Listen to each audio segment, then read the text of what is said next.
He obviously doesn't need much introduction to this audience, but as you know, he has been one of the senior vice presidents of the European Parliament for the past 12 years.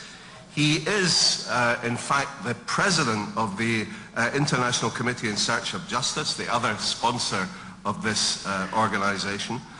And that committee has the support of 4,000 parliamentarians throughout the world. He has visited Camp Ashraf with a team from the European Parliament and brought back an excellent report.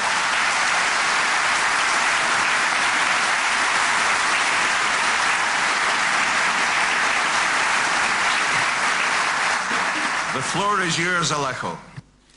Mrs. President, with your powerful leadership and tireless endurance, you have during these past years brought to the attention of the vast majority of European lawmakers, public opinion, and many European officials the grave mistakes that the West has committed regarding Iran.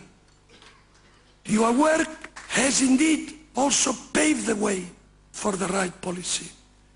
My colleagues and I, gathered in the group, intergroup Friends of Free Iran in the European Parliament, we are deeply proud to collaborate with you and with the people of the NCRI. We admire you for the heavy price you are paying in terms of lives and suffering in your struggle for a free and democratic Iran. And today we are particularly happy that prominent American personalities from both big parties have joined us in order to work sincerely and constructively to reach a new policy in relation to Iran and the democratic opposition. I welcome very warmly our distinguished guests, General James Jones, Governor Bill Richardson. As a Spanish, I'm particularly happy to see Bill Richardson because he's very well known in Spain.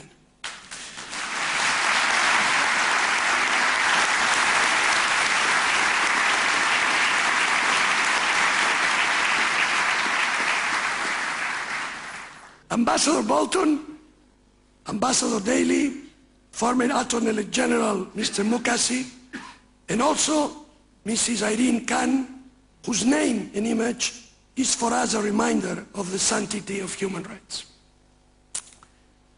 I welcome you all to the so-called capital of Europe and hope that we can offer you hospitality up to the level you deserve.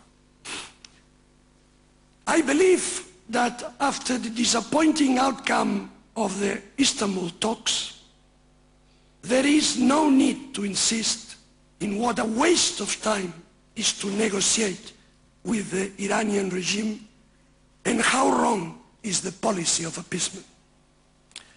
The subject I want to suggest for our discussion today is the best approach to the Iranian problem in the present circumstances and after the considerable experience we have gained since Ayatollah Khomeini went back to Iran in 1979. When there are several courses of action to solve a problem, and all of them except one proven a failure, it does not seem inappropriate to try this one. I was not born yesterday, and life has told me that when someone does something that is neither logical nor morally correct nor consistent with his or her supposed main interest, it becomes extremely interesting to find an explanation for such a strange behavior. Of course, lack of intelligence could be one. But after 10 years now working in close partnership with Mrs. Rajavi and our friends of the NCRI, and having met and talked to many people at different levels of responsibility involved in the matter in Europe, in the US, and even in Iraq, I would not discard other possibilities. Going back to the central point, let me put things plainly in this way. A, appeasement does not work, and it only provides the regime with time to continue its promotion of terrorism all over the world and come closer to the nuclear weapon.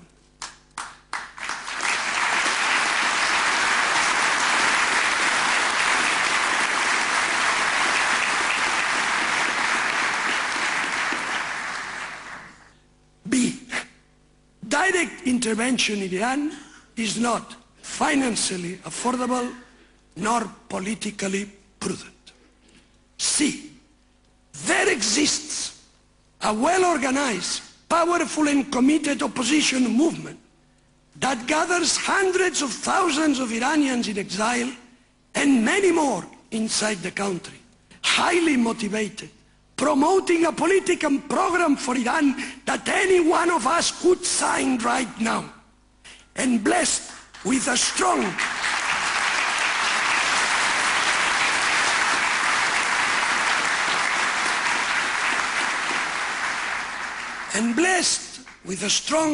and inspiring leader who we know and who we fully trust. Based on these three clear facts, the optimal strategy stands out almost automatically. We must support Mariam Rajavi and the NCRI as much as we can by means of diplomacy.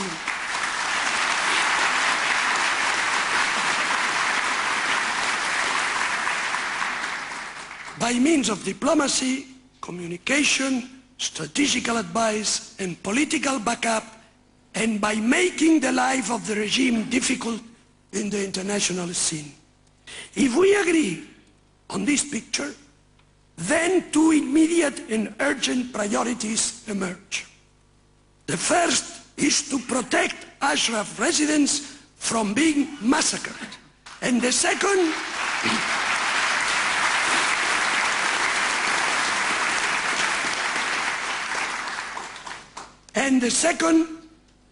is to remove the PMOI from the US Department of State blacklist.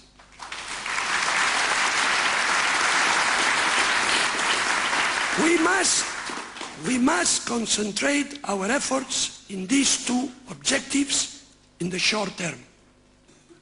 We, Europeans and Americans, have always been, are, and will be on the same boat, committed to the same principles and values.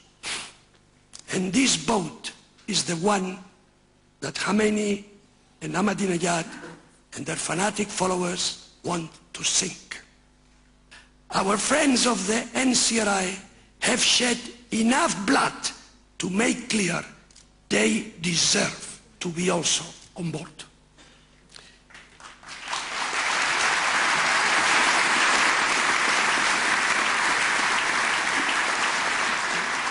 In my last visit to the NCRI headquarters in Anvers-sur-Oise, I could speak to a bright young man, Berus Kazemi, resident in Ashraf, and he expressed to me his faith and that of his mates in the camp in our work to help them. I have known, horrified yesterday, that his father, a prisoner in the dungeons of the regime, has been executed. This sacrifice and those of dozens of thousands of victims of the regime cannot be in vain. We have a duty, and this duty is to bring Iran back to democracy and freedom.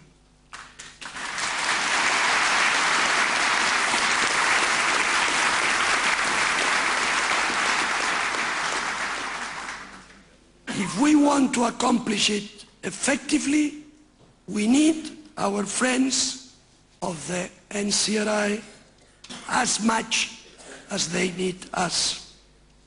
We must work hand into hand, back to back, and heart with heart.